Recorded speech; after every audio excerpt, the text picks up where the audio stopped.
자, 이번 동영상에서 우리는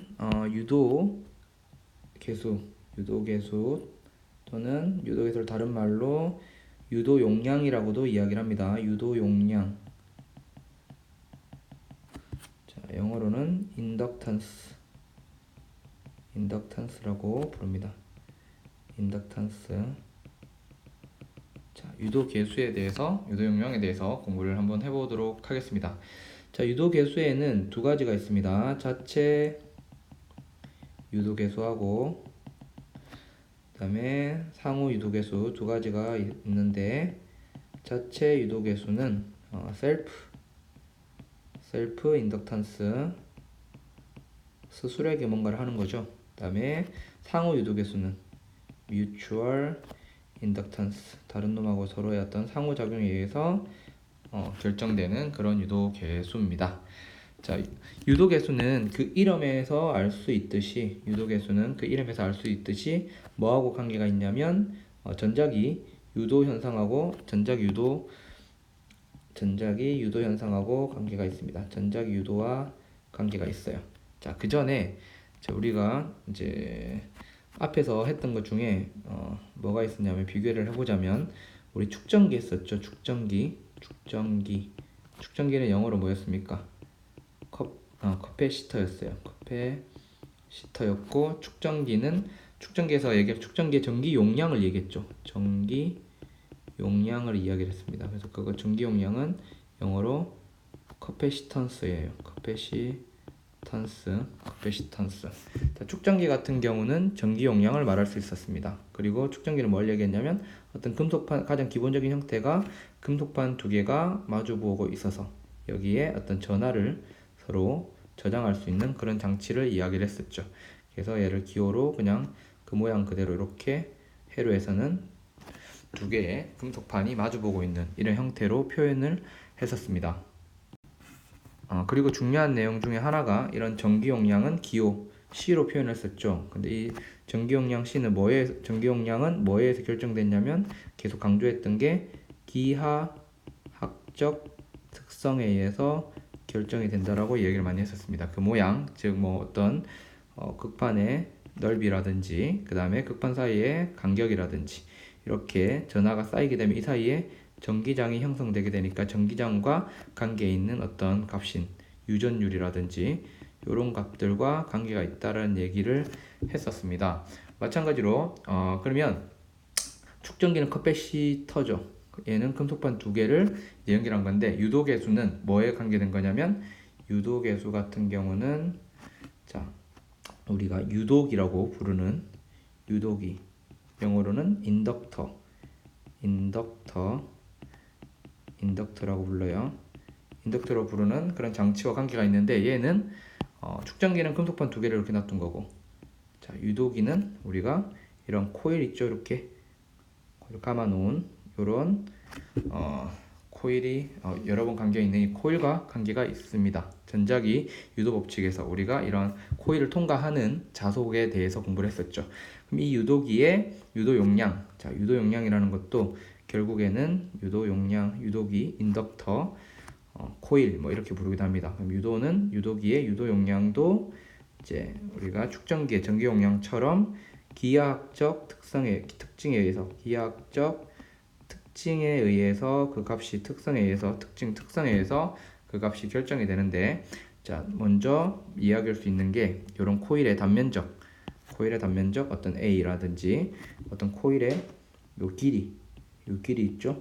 길이 L이라든지, 또는 이 감겨 있는 같은 길이에도 얼마나 촘촘하게 감겨 있느냐는 뭐 다 이 길이를 갖고 총 감긴 횟수를 나눠준 건데, 하여튼 어쨌든 길이가 나와 있으니까 어쨌든 총 감긴 횟수라든지, 그 다음에 자, 얘 전기 용량 같은 경우는 이제 여기 전하에 의해서 전기장이 생성되지만, 이렇게 전류가 흐르게 되면 요 내부에는 솔레노이드를 한번 생각해 보면 이렇게 솔레노이드에 전류가 흐르게 되면 그 내부에 자기장이 생기죠.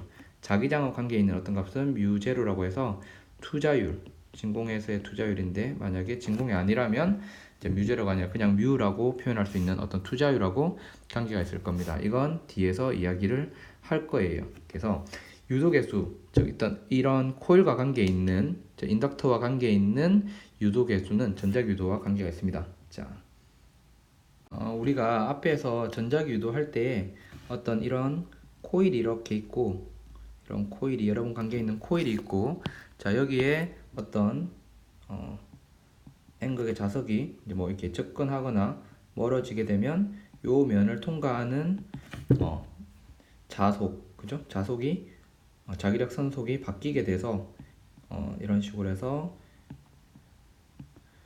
이렇게 돼서 요 코일에 빨간색으로 표시한 요 코일에 흐르는 유도 전류가 흐른다고 얘기를 했었죠. 외부의 어떤 자기장에 의해서.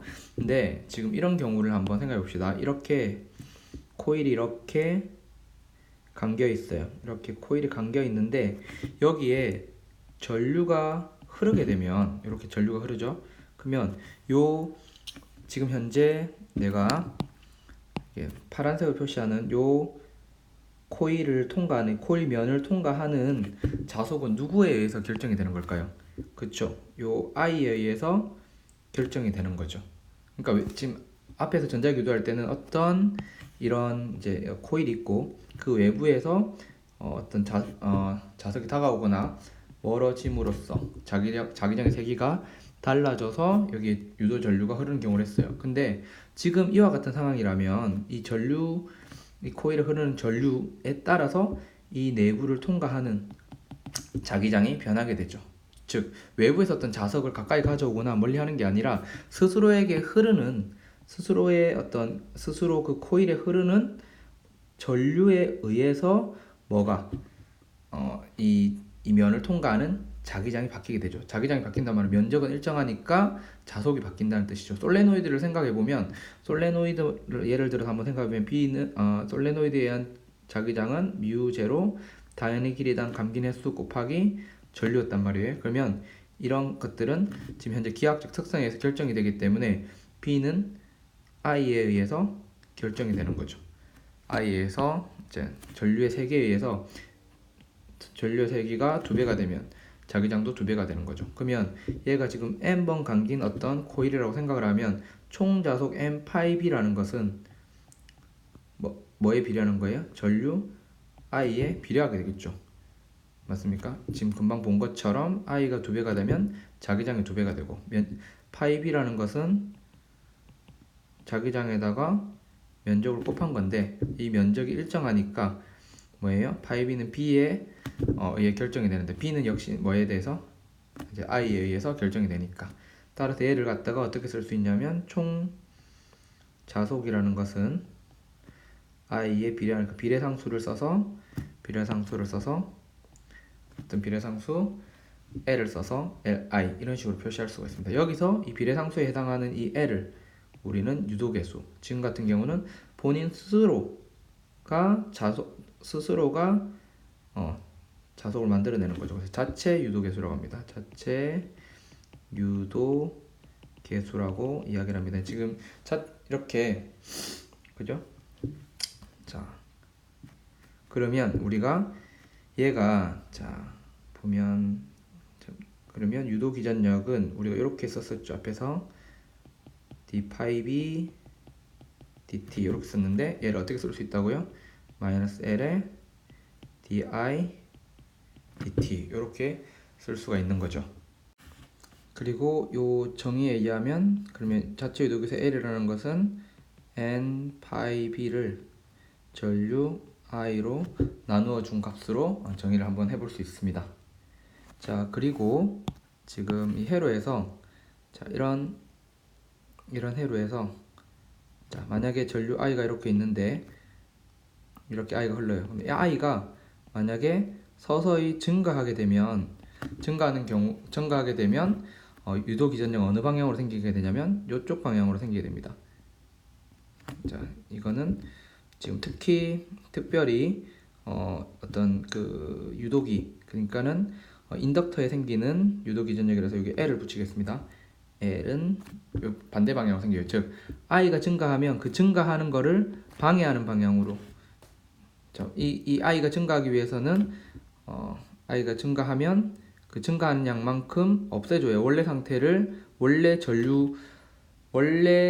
전류 상태가 유지가 되면 그 자속도 유지가 되겠죠. 원래 자속을 변화를 싫어한다 했잖아요. 그러니까 아이가 원래 상태와 같게끔 만들어줘야 되니까 아이가 증가하면 서서히 증가하면 반대 방향으로 뭐를 유도 기전력이 생성돼서 그 증가한 아이가 증가한 만큼 전류를 반대 방향으로 흘려줘서 또는 기전력이 반대 방향으로 유도 기전력이 생겨서 이 아이가 원래 아이를 유지하게끔 만들어 주려고 하는 거죠. 만약에 아이가 감소한다. 아이가 만약에 감소하면 아이가 원래보다 이 아이가 작아지려고 그래요. 그러면 안 되죠. 그러면 보충해서 이쪽으로 유도 기전력이 형성이 돼서 이 원래 아이를 유지시켜 주려는 거예요. 아이가 일정하다는 얘기, 아이가 유지된다는 말은 자기장이 유지가 된다는 뜻이고, 자기장이 유지가 돼야 원래 자속을 변화 없이 유지하게끔 되겠죠. 자, 됐습니까? 그러면 이제 우리가 이제 자체 유도 개수를 한번 가장 간단한 상황에 대해서 한번 구해 보도록 하겠습니다. 제일 간단한 상황은 예제로서 가장 간단한 상황이 솔레노이드예요. 솔레노이드. 솔레노이드. 여기에 이런 솔레노이드가 있어요. 이 솔레노이드의 총 간긴 횟수가 n이라고 하고 솔레노이드의 길이를 한번 L이라고 한번 해봅시다. 그리고 이 솔레노이드의 단면적은 A라고 하겠습니다.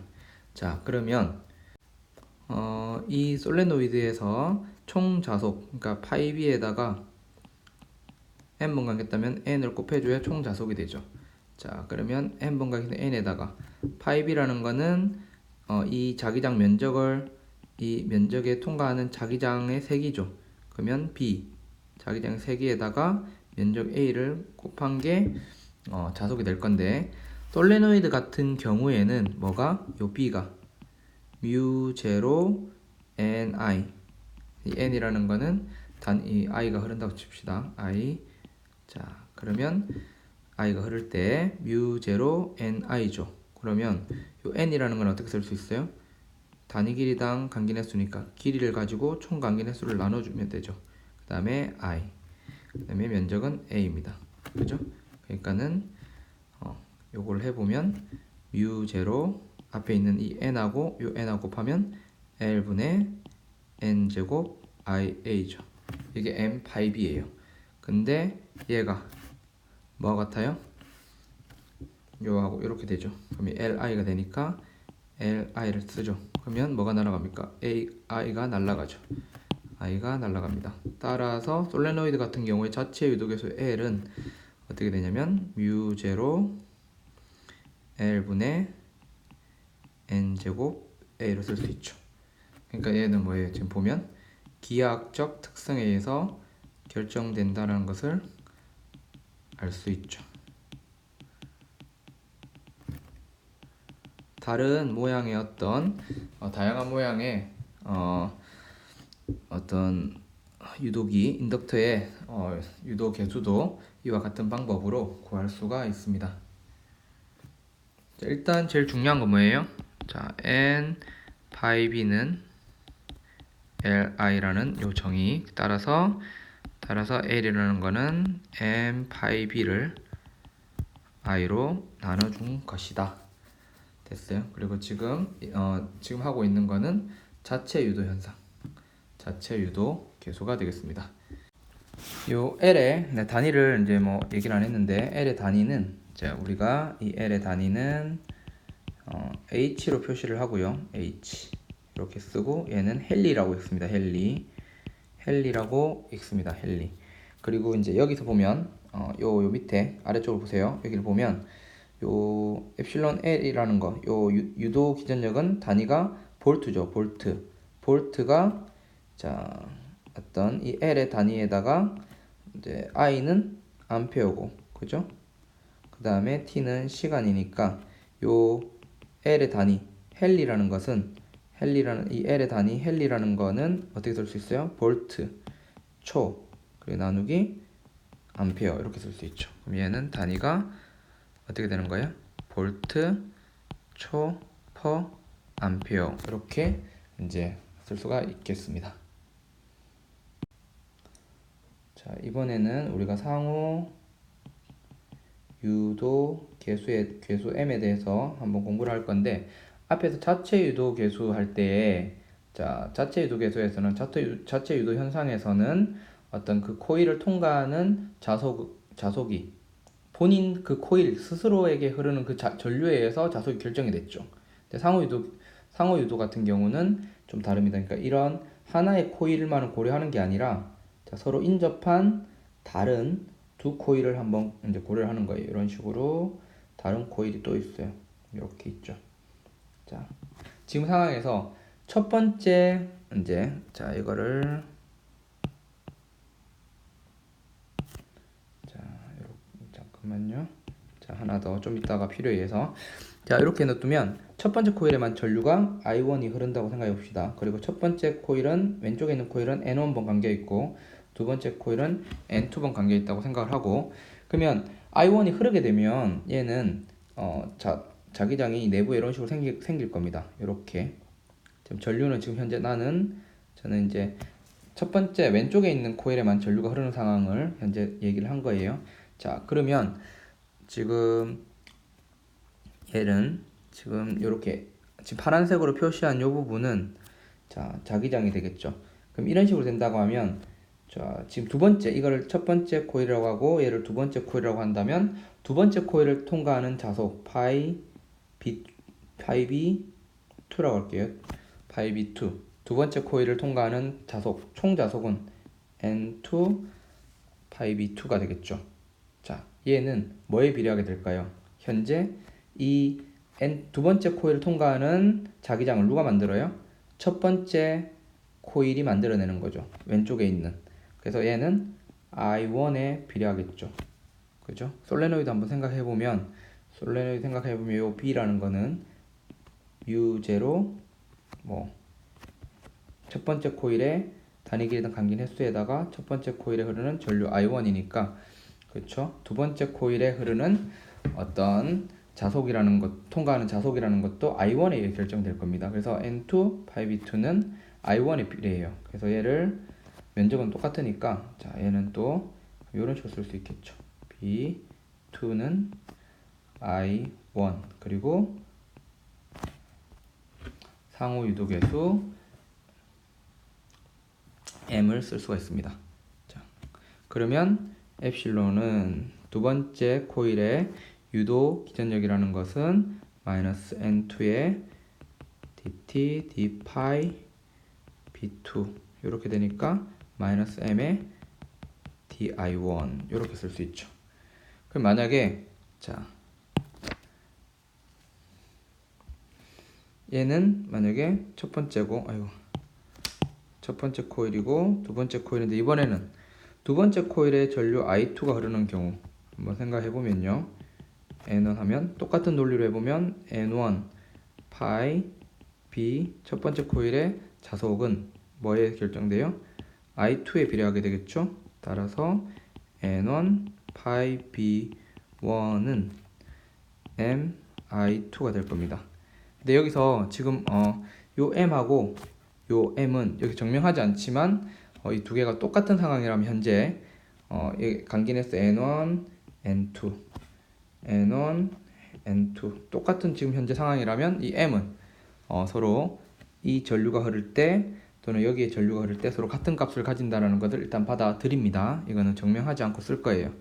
자, 이렇게 쓰면, 자, 첫 번째 회로에 흐르는 첫 번째 회로의 유도 기전력이라는 것은 마이너스 N1 dt d 파이 B1이고, 얘는 마이너스 M의 di2 dt 이렇게 쓸 수 있다. 이렇게 생각을 해주면 되겠습니다. 자, 요거를 기억해. 그러니까는 두 번째 코일에 유도되는 유도 기전력은 뭐에서 결정된다? 첫 번째 왼쪽에 있는 코일에 흐르는 전류에 의해서 결정이 되고, 첫 번째 코일에 유도되는 유도 기전력이라는 것은 두 번째 코일에 흐르는 전류에 의해서 결정이 되더라. 이제 다음으로 우리 RLL을 한번 공부해 보겠습니다. 자, RL 회로. RL 회로는 회로에 이제 저항하고 인덕터가 함께 있는 그런 회로가 되겠습니다. 이 두 가지는 스위치를 닫는 경우하고 온하는 경우하고 스위치를 여는 경우 두 가지를 나눠서 한번 생각을 해볼 수 있습니다. 먼저 지금 저항 R 그리고 자체 유도계수 유도 용량의 L인 어떤 코일을 연결하고 자 스위치 이제 그 다음에 기전력이 엡실론인 어떤 전원을 이제 한번 연결한 상태에서 스위치를 먼저 1번에 이렇게 연결할 거예요. 1번에 연결하면 얘는 요런 닫힌 회로가 되겠죠. 하나의. 자, 그럼 닫는 순간 이제 닫고 나서 어느 특정한 순간에 닫고 난 후 t초 후에 t초인 순간에 t초 후에 이 회로 흐르는 전류가 I라고 한번 해봅시다. 그럼 여기에 I가 흐르고 이 저항에도 I가 흐르고 이 인덕터에도 I가 흐른다고 생각해 볼게요. 그러면 얘에 대해서 뭐를 할 수 있냐면 킬로이어프를 쓸 수 있어요. 킬로이어프 이렇게 돌릴 겁니다. 자, 그러면 어떻게 쓸 수 있냐면 스위치 온에 대해서 1번 스위치 온인 상황에 대해서 킬로이어프를 쓰면 엡실론 마이너스 자 여기는 여기서 이렇게 넘어갈 때 전위가 IR만큼 떨어집니다. 그리고 여기에 이제 요 사이에 유도기전력이 엡실론 L인데 그러면 엡실론 L만큼의 유도기전력을 더해줍니다. 그러면 얘가 0이 돼야 되겠죠. 근데 자, 얘 스위치를 닫는 순간 자 그럼 얘는 어떻게 쓸 수 있냐면 엡실론 마이너스 IR이고 얘가 뭐였냐면 마이너스 L의 DI DT예요. 뭐예요? 이 넘어갈 때 여기서 이렇게 넘어갈 때 엡실론 L이 마이너스 L의 DI DT인 값을 썼습니다. 자, 여기서 식을 한번 보면 요 식을 한번 볼게요. 요 식 마이너스 L의 DI DT를 보면 자 이렇게 지나갈 때 여기서 이렇게 지나갈 때 지금 보면 마이너스 L의 DI DT인데 스위치를 닫은 상태라면 I가 어떻게 되는 거예요? 증가하는 거죠. I가 증가하니까 DI DT L을 곱한 값이 0보다 커요. 따라서 마이너스 L의 DI DT는 0보다 적게 되죠. 그 말은 이 전류가 증가하는 걸 막아준다는 뜻이죠. 왜냐면 이 코일이라는 건 항상 뭐예요? 자속의 변화를 싫어하죠. 그러니까는 전류가 원래 상태의 전류로 유지시켜줘야 자속도 유지가 되니까 만약에 I가 점점 증가한다면 반대 방향으로 유도 기전력을 만들어서 이 전류가 증가하는 것을 방해해줘야 됩니다. 자 이제 요거를 풀어야 돼요. 엡실론 마이너스 IR 마이너스 L의 DI DT는 0인 이거를 풀 건데 자 이걸 풀기 위해서 이제 변수를 분리할 겁니다. 변수를 분리할 거예요. 여러분들 미적분학 배웠으니까 풀 수 있을 거라 보는데 자 이렇게 DI DT는 L분의 엡실론 마이너스 IR이 됩니다. 그리고 I가 있는 엡실론은 상수니까 엡실론은 상수고 L도 상수니까 이렇게 두 개를 나눌 수가 있겠죠. 그리고 자 얘를 양변을 이제 적분할 겁니다. 적분을 자 0에서부터 t초 동안 자 0 그러면 t가 0일 때 전류는 0일 거고요. 그다음에 t인 순간의 전류를 i라고 보면 t인 순간의 전류는 i를 쓰면 되겠습니다. 자 근데 이제 우리가 얘를 치환할 거예요. 엡실론 마이너스 IR을 자 뭐로 둘 거냐면 라지 X로 둘 겁니다. 그러면 얘는 양변을 미분을 하면 이제 어떻게 될 수 있냐면 마이너스 R의 DI가 DX라고 쓸 수 있어요. 따라서 DI 대신에 마이너스 R분의 1 DX를 쓰면 되고요. 자 적분 구간이 바뀌게 됩니다. 그러면 요 부분을 자 얘를 라지 X에 관한 변수로 바꿔주면 자 얘니까 자 i가 0일 때는 뭐가 돼요? 라지 x는 엡실론이 될 것이고 그 다음에 i가 i일 땐 i인 순간은 x가 엡실론 마이너스 i r로 쓸 수가 있죠. 그리고 x분의 1에다가 di 대신에 마이너스 r분의 1 dx니까 dx 쓰고 그 다음에 얘를 마이너스 r분의 1을 넘기면 얘는 마이너스 r이 이쪽으로 넘어오고 l분의 1 dt 0에서 t죠. 근데 l도 상수예요. 그럼 마이너스 l분의 r이 앞으로 나오고 뒤에는 그냥 t가 되겠죠. 이게 오른쪽에 있는 이 부분을 계산한 겁니다. 오른쪽 t가 있는 부분은 이렇게 될 거고 이 부분은 ln 어떻게 돼요? 엡실론 분의 엡실론 마이너스 ir 이렇게 되죠. 이게 마이너스 l분의 rt가 되니까 엡실론 마이너스 ir 이코르 2의 마이너스 l분의 rt가 되죠. 자, 그러면 엡실론 넘기면 자 i라는 것은 정리를 하게 되면 어떻게 되냐면 r분의 엡실론 1 마이너스 2의 마이너스 l분의 rt 이렇게 됩니다. 자, t가 0일 때 뒤에가 1이 돼서 i는 0이 되죠. i는 0이 되고 만약에 t가 무한대로 가면 i는 r분의 엡실론 이렇게 쓸 수 있죠. 얘를 그래프로 나타내 보면 가로축을 자 시간 t로 두고 세로축을 i로 두게 된다면 얘는 점근선이 시간이 무한대로 가면 r분의 엡실론이 될 거고 r분의 엡실론이라는 거는 요 l이라는 걸 무시할 수 있는 거죠. l을 무시했을 때 그냥 저항 아래 흐르는 전류 그냥 그렇게 볼 수 있습니다. 자, 그럼 이런 식으로 그래프가 될 겁니다. 그죠? 자, 그러면 이렇게 여기서 알 수 있는 건 자, 맨 처음에 이제 스위치를 닫는 순간에는 전류가 0이에요. 그리고 스위치를 닫고 오랜 시간이 자, 스위치를 닫는 순간에는 이 L은 끊어진 것처럼 생각해도 돼요. 이 코일이 있는 부분은. 그리고 시간이 아주 오랜 시간이 지나면 이 코일은 스위치를 닫고 오랜 시간이 지나면 이 코일은 그냥 도선처럼 이렇게 없다라고 생각하고 그냥 계산을 해도 됩니다. 됐습니까? 그러니까 스위치를 닫는 순간은 이렇게 코일이 있는 이런 인덕터가 있는 부분은 그냥 끊어진 회로처럼 생각하면 되고 그 다음에 시간이 충분히 지나면 그냥 도선처럼 생각하면 된다. 요거를 기억하면 나중에 뒤에서 문제 풀기가 굉장히 수월해집니다. 자, 이번에는 스위치를 이제 1번이 아니라 이제 스위치를 닫고 오랜 시간이 흐른 다음에 이렇게 닫고 금방 오랜 시간 흐르면 지금 전류 i가 흐르고 있어요.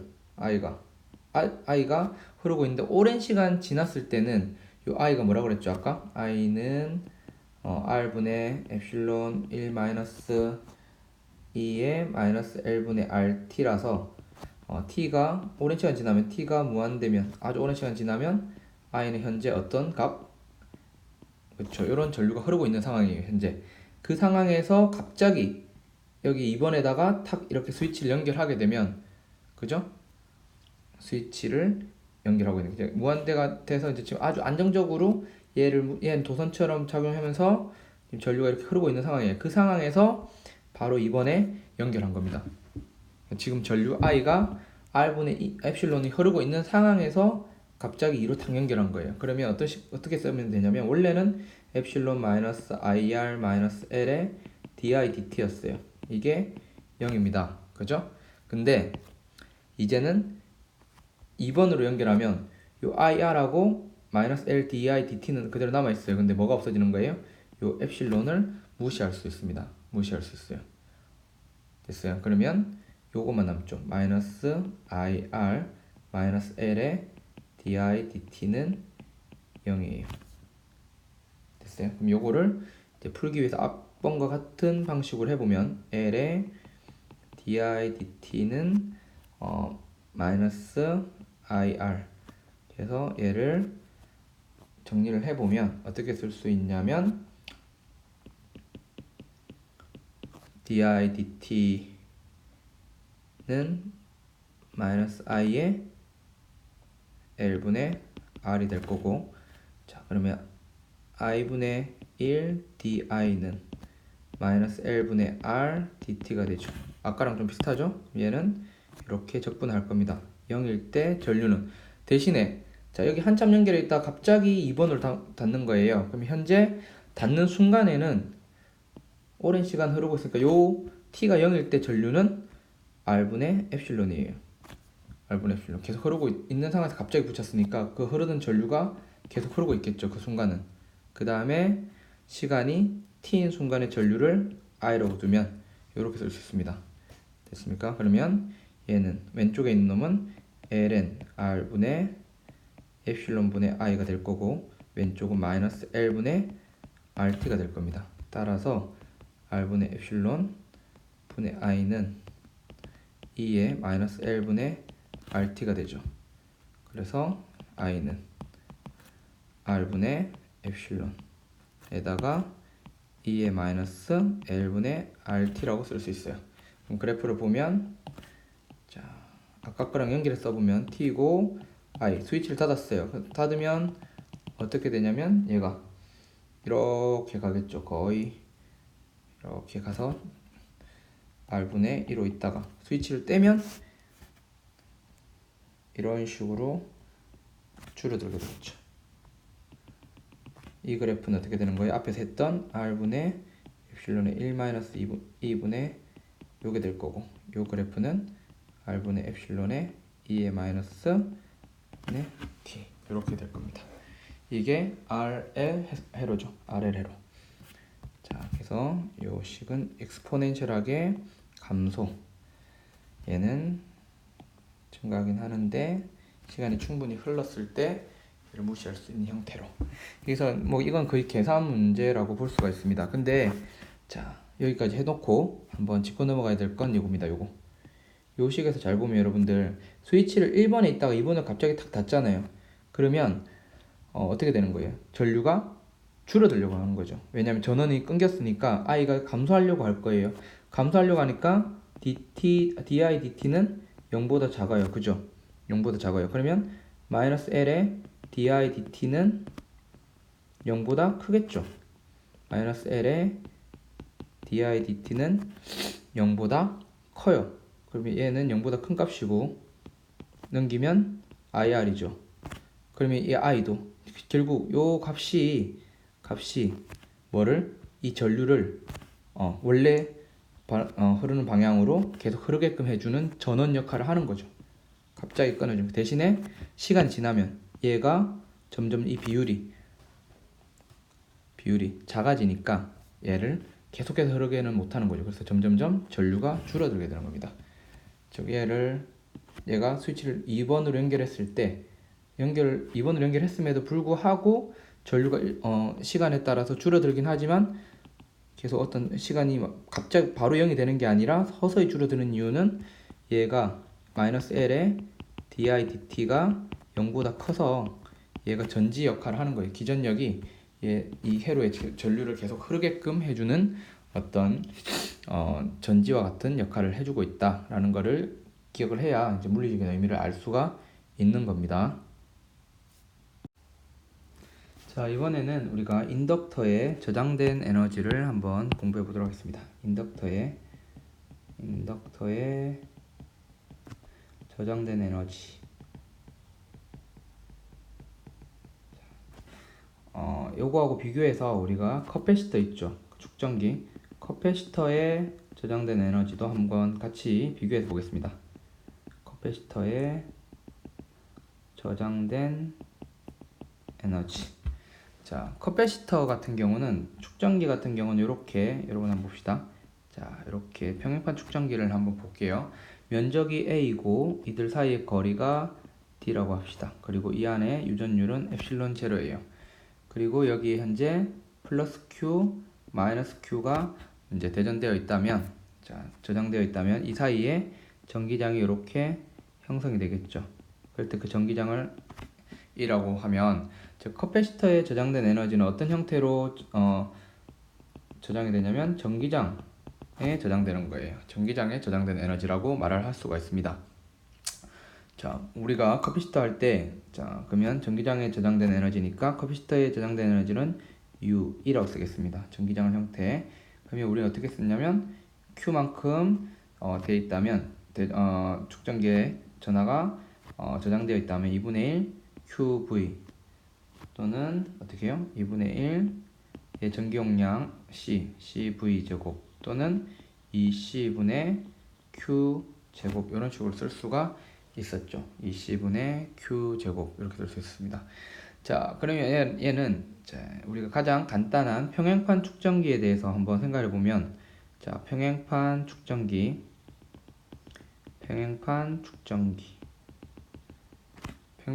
같은 경우는 우리가 C는 엡실론 제로 D분의 A죠. 그죠? 그리고 우리는 또 뭘 알고 있냐면 이들 사이의 전이차라는 거는 이 사이의 전기장에다가 거리 D를 곱한 거임을 알 수 있습니다. 그러면 뭐를 한번 써볼 수 있냐면 두 번째 있는 요 부분 있죠, 요거. 그러면 여기에서 보면 U2라는 거는 2분의 1 C 대신에 엡실론 제로 D분의 A를 쓰고, V 대신에 E 제곱, ED의 제곱이니까 E 제곱, D 제곱을 한번 써보면 얘는 어떻게 쓸 수 있냐면 2분의 1 엡실론 제로 E의 제곱 곱하기 AD 이렇게 쓸 수 있죠. 근데 잘 보면 여러분들 이 AD 있죠, AD. 요 AD는 뭐냐면 요 면적에다가 요 길을 곱한 거니까 요 축전기에 축전기 사이 공간의 부피가 되는 거죠. 부피. 얘가 축전기 부피가 되는 겁니다. 축전기 사이 공간의 부피.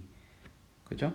그러면 2분의 1 엡실론 제로 E 제곱이 뭐를 의미냐 하냐면 부피를 넘기니까 전체 에너지를 부피로 나눈 게 되죠. 즉 얘는 소문자 U를 써서 단위 부피당 에너지 2분의 1 엡실론 제로 E 제곱에서 단위 부피당 에너지니까 에너지 밀도가 되는 거죠.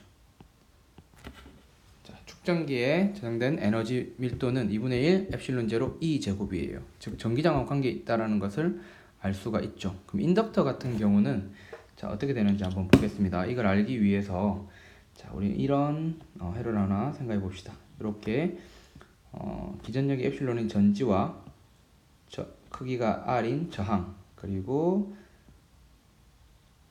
유도계수가 L인 인덕터가 이렇게 연결되어 있어요. 그리고 아까 얘기한 것처럼, 앞에서 얘기한 것처럼 전류 I가 현재 흐르는 어떤 순간이라고 한번 생각해 볼게요.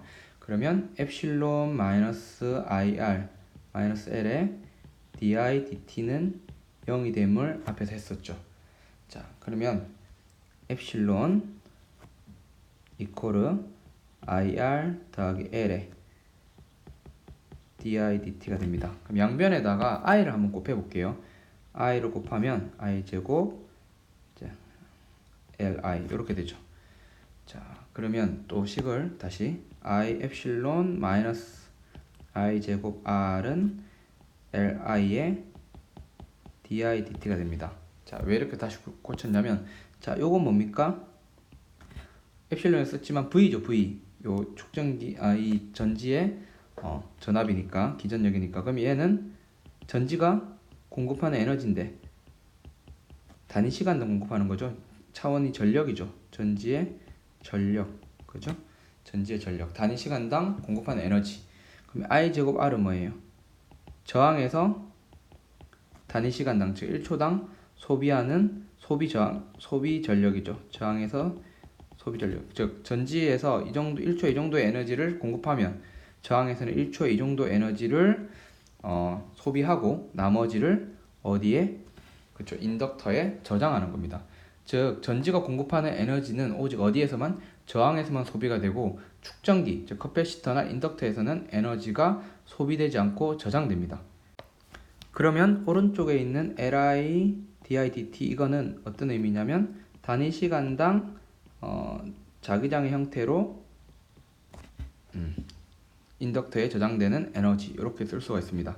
지금 커패시터 같은 경우는 이 사이 전기장이 생기지만 인덕터 같은 경우 이 안에 뭐가 자기장이 형성되죠. 따라서 커패시터는 전기장 형태로 에너지를 저장하고 인덕터 같은 경우는 자기장 형태로 에너지를 저장합니다.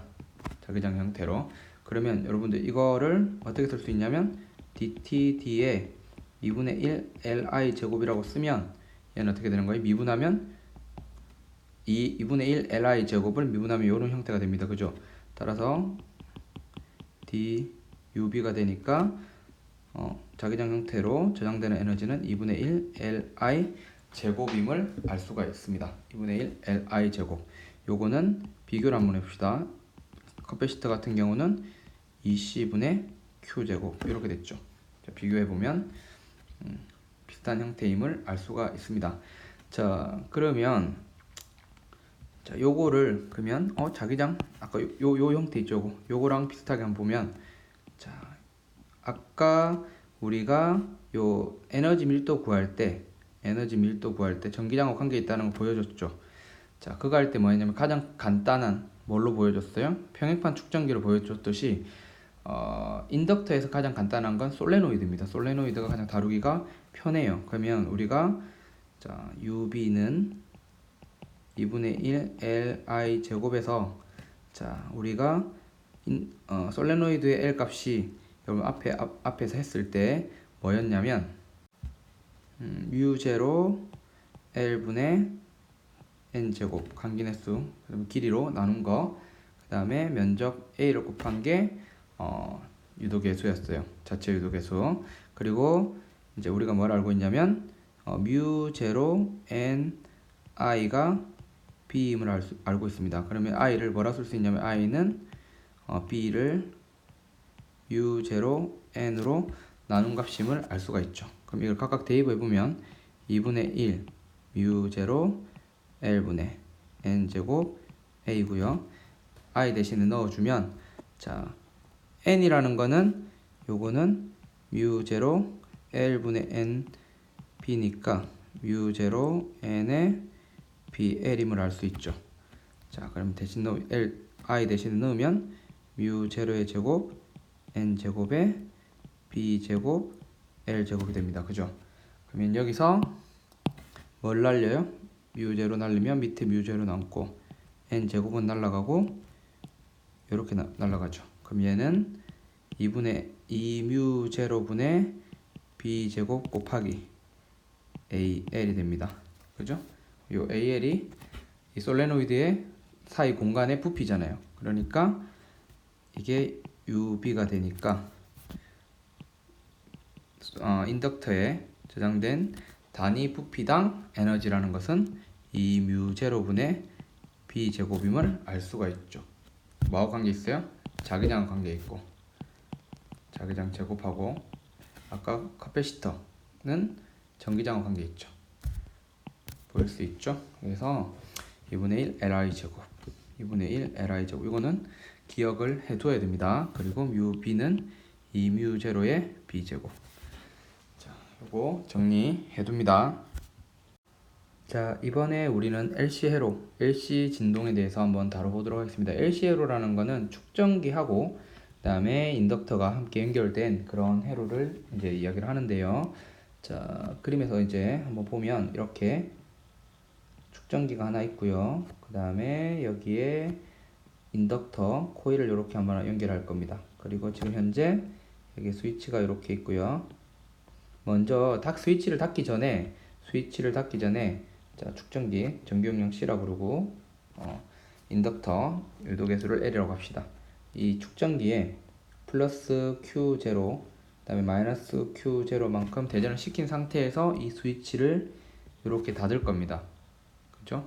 그러면 시간이 이제 이 Q가 방전되기 시작하겠죠. 근데 T초 후에 이제 이 코일에 아니라 축전기에 남아 있는 전하량이 Q이고, 그다음에 이 회로에 흐르는 전류를 I라고 한번 해보면요. 자, 어떤 일이 벌어지냐면, 자, 여기에 Q가 남아있고, 마이너스 Q가 남아있고, 플러스 Q가 남아있고 T인 순간에 여기에 I가 흐른다고 생각해 봅시다. 그러면 자 여기서 이렇게 올라가면 전위가 높아지는 거죠. 그죠? 전기장이 이렇게 형성되어 있을 거니까 그러면 얼마만큼 높아지냐면 플러스 C분의 Q만큼 높아질 거예요. 그리고 자 여기서 여기 내려갈 때는 마이너스 L의 di dt가 되겠죠. di dt는 0 이렇게 쓸 수 있습니다. 자 근데 여기서 이제 주의해야 될 게 i하고 q 사이의 관계를 한번 보면 자 여기 흐르는 전류 i라는 것은 뭐 때문에 생기는 거예요? 요 q가 빠져나가서 이렇게 돌아가지고 이 회로를 타고 반대쪽으로 이렇게 이동함으로 생기는 거죠. 따라서 이 축전기의 전하가 줄어드는 비율하고 이 전류 i는 일치할 겁니다. 그래서 i라는 것은 축전기에 있는 전하가 줄어드는 비율 마이너스 dq dt 이렇게 쓸 수 있는 겁니다. 그러면 자 이거는 어떻게 쓸 수 있냐면 i 대신에 마이너스 dq dt를 넣으면 c분의 q 더하기 l에 이런 식으로 쓸 수가 있죠. 이게 0입니다. 그죠? 그럼 얘를 정리를 하면 q 더하기 lc분의 1 q는 0 이렇게 쓸 수가 있습니다. 자, 요 식의 형태를 여러분들 잘 봐야 돼요. 요 식의 형태를 잘 봐야 되는데 자, 우리가 이 식은 뭐의 형태냐면 우리가 예전에 배웠던 단진동의 어떤 기본적 형태하고 똑같아요. 비교해 보면 우리가 용수철 한번 보면 F는 MA에서 M에 그다음에 이게 마이너스 KX 이렇게 되면 X를 두 번 미분한 거에서 플러스 M분의 K X는 0이 돼서 얘를 뭘로 뒀어요? 오메가 제곱으로 됐죠. 지금도 얘는 그러면 뭐가 되는 거예요? 오메가 제곱이 되는 겁니다. 다만 이제 용수철 같은 경우는 진동하는 양이 변이에요. 최대 변이를 갖다가 플러스 최대로 갔다가 마이너스 최대로 갔다가 다시 플러스 최대가 되는 그런 형태라면 지금 이거 같은 경우는 진동하는 양이 x가 아니라 q죠. 즉 전하량이에요. 전하량이 플러스 q0에서 처음에 얘가 나중에 마이너스 q0가 됐다가 다시 플러스 q0가 되는 그리고 그 과정을 반복하는 거 되는 겁니다. 그럼 이걸 풀면 자, 오메가는 루트 LC분의 1이 되죠. 루트 LC분의 1이 돼요. 그럼 주기를 구하라고 하면 T는 오메가분의 2파이니까 2파이 루트 LC가 됩니다. 왜냐하면 T는 오메가분의 2파이기 때문에 자 그러면 2파이 루트 LC 이 시간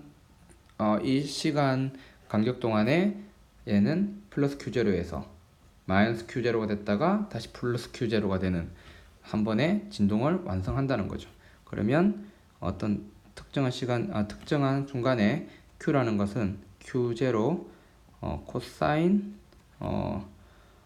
오메가 T 더하기 뭐 파이 이런 형식으로 쓸 수 있는데 T가 0일 때 Q가 Q 플러스 Q0라면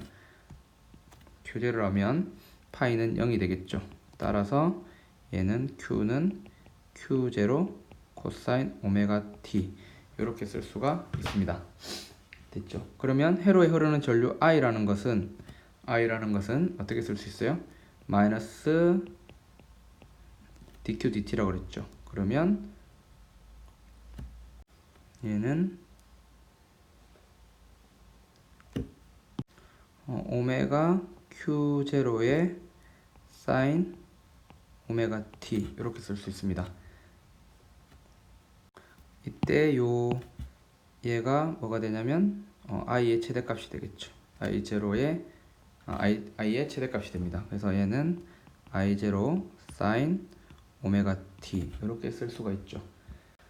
자 그러면 이번에는 에너지를 한번 살펴보면 지금 앞에서 뭐라고 했냐면 에너지는 저항에서만 소비가 되고 인덕터나 축전기 같은 경우는 에너지를 저장한다고 얘기했어요. 그러면 지금 스위치를 닫기 전에 전체 에너지를 보면 축전기의 에너지는 EC분의 Q0의 제곱만큼이 이 축전기 현재 에너지가 저장되어 있는 상태고 스위치를 닫기 전에 이제 이 인덕터에는 전류가 흐르지 않기 때문에 에너지가 저장되어 있지 않은 상태죠. 스위치를 닫기 전에 이 회로 전체의 에너지라는 것은 축전기에 저장된 에너지가 될 겁니다. 그럼 이 스위치를 닫으면 요 Q0였던 전하량이 축전기에 이제 전류가 흐름으로 인해서 이제 반대쪽으로 이동하게 되겠죠. 그러면서 어느 특정한 순간에 전하량이 Q0가 아니라 어떤 Q가 될 겁니다. Q. 그 Q는 앞에서 구했던 요 값에 의해서 결정이 되겠죠. 요 시간에 따라서 이렇게 변하게 될 겁니다. 자, 이렇게 변하게 되겠죠. 자, 그러면 이제 Q0는 라지 Q0는 Q로 변하고 이제 전류가 흐르기 시작하겠죠. 전류가 흐르게 되면 이 인덕터에도 에너지가 저장되게 될 겁니다. 그러면 이제 축전기에 저장된 에너지라는 것은 이 C분의 Q 제곱이 될 거고 전하량이 스몰 q인 순간 그 다음에 인덕터에 저장된 에너지는 자기장대로 저장되는데 2분의 1 Li 제곱이 될 겁니다. 어쨌든 소비하지 않는다면 이 두 개를 더했을 때 처음 토탈 에너지인 2C분의 Q0 제곱이 될 거라는 걸 예상해 볼 수 있죠. 그러면 전체 에너지라는 것은 축전기에 저장된 에너지하고 인덕터에 저장된 에너지를 두 개 더한 값이 될 건데 어떤 특정한 순간에 축전기에 저장된 에너지라는 건 20분의 Q제곱인데 Q가 뭐예요? 어떤 시간 t일 때 Q는 Q0 코사인 오메가 t의 제곱이니까 Q0의 제곱 코사인 제곱 오메가 t가 될 거고 더하기 2분의 1 Li 제곱인데 L 어느 특정한 시간일 때는 어떻게 되냐면 이렇게 쓸 수 있죠. Li 제로의 제곱 사인 제곱 오메가 t를 쓸 수 있습니다. 근데 뭐라고 했냐면 I 제로가 오메가 Q 제로죠. 지금 여기서 보면 따라서 바꿔놓으면 20분의 Q 제로의 제곱 코사인 제곱 오메가 t고 더하기 2분의 1 I 대신에 넣어보면 L 오메가 제곱 Q0의 제곱 사인 제곱 오메가 t인데 이 오메가가 루트 LC분의 1이니까 L 오메가 제곱이라는 것은 C분의 1입니다. 그죠? 따라서 2C분의 Q0의 제곱 사인 제곱 오메가 t니까 2C분의 Q0의 제곱인 걸 알 수가 있죠. 근데 시간에 따라서 이제 어떻게 되는 거냐면 얘는 또 어떻게 쓸 수 있냐면 Q0가 오메가분의 I0로 쓸 수 있으니까 2C분의 1에 I0의 제곱 오메가 제곱이 되죠. 그러면 2분의 1 Li0의 제곱이라고 쓸 수 있는 걸 알 수 있습니다. 물론 이 값이 이렇게 되거나 이렇게 두 개가 서로 같은 거죠. 자, 근데 지금 보면 자, 이 경우는 이렇게 쓸 수 있는 경우는 자, 코사인 제곱 오메가 t가 1인 경우죠. 그러면 얘는 사인 제곱 오메가 t는 0이잖아요. 그럼 모든 에너지가 어디에 축전기에 저장되어 있는 거고 자, 그 다음에 2분의 1 Li 제로의 제곱인 순간은 자, 요거는 얘가 1인 경우면 얘는 0인 경우죠. 그래서 모든 에너지가 축전기에 인덕터에 저장된 경우죠. 어쨌든 그 크기는 서로 같습니다. 그리고 임의의 시간 t일 때는 요렇게 축전기에는 이만큼 인덕터에는 이만큼이 저장되어 있다라는 것을 알 수가 있습니다. 다음으로 이제 전기 및 역학계의 어떤 유사성을 한번 보이려고 합니다. 이제 뭐 전기와 이제 역학적인 현상은 서로 뭐 달라 보일 수는 있는데요. 구조적으로 굉장히 비슷한 양상을 보이는 경우를 보일 수 있습니다. 자, 어떤 경우냐면 자, 우리가 이제 용수철 상수가 K인 용수철에다가 질량 M인 물체를 매달아 잡아당겼다 놓으면 얘가 진동 운동하게 되죠. 비슷하게 어떤 축전기에다가 전하량 전하량을 충전시킨 상태에서 스위치를 연결하게 되면 이렇게 스위치를 연결하게 되면 얘도 진동 현상이 일어난다는 것을 앞에서 얘기를 했습니다. 자, 그러면 요 두 식을 한번 비교를 해볼게요. 두 식을 비교해 보면 자 이렇게 쓸 수가 있죠. 그랬을 때 자 이 왼쪽에 있는 진동 현상에서는 에너지가 두 가지가 있죠. 2분의 1 kx 제곱의 에너지를 하나 얘기할 수 있고 또 그 다음에 2분의 1 mv 제곱의 에너지를 이야기할 수 있습니다. 전기 현상에서는 2c분의 q 제곱을 한번 얘기할 수 있고 2분의 1 li 제곱 이렇게 얘기할 수 있죠. 이거는 탄성 포텐셜 에너지를 하나 얘기할 수 있고 얘는 운동 에너지를 얘기할 수 있고요. 얘는 전기, 얘는 인덕터에 저장되는 자기장에 저장된 에너지로 쓸 수 있습니다. 근데 여기서 보면 우리가 V는 뭐를 미분한 거죠? 그렇죠. X를 미분한 거의 차원으로 보면 자 I는 뭐를 미분한 겁니까? 그렇죠. Q를 미분한 거죠. 그러면 여기서 우리는 X하고 뭐를 대응시킬 수 있냐면 X하고 뭐를 Q를 대응시킬 수 있고요.